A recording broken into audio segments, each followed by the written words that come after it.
10 milyong pabuya ang naghihintay sa sinumang susulong at magbibigay ng kapani-paniwalang impormasyon na hahantong sa pagkakaaresto sa tumakas na televangelist na si Apollo Quiboloy, anunsyo ni Interior Secretary Benjamin Abalos Jr. sa isang press conference nitong Lunes.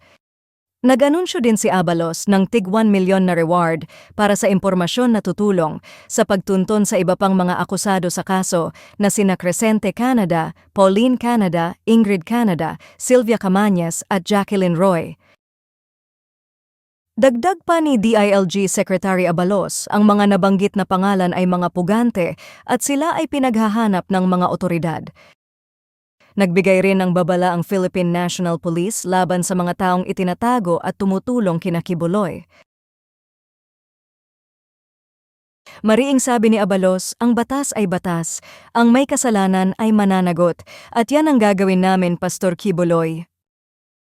Hanggang ngayon ay hindi pa rin lumulutang si Quiboloy sa gitna ng mga hinaharap niyang warrant of arrest dahil sa kasong sexual, child abuse and human trafficking.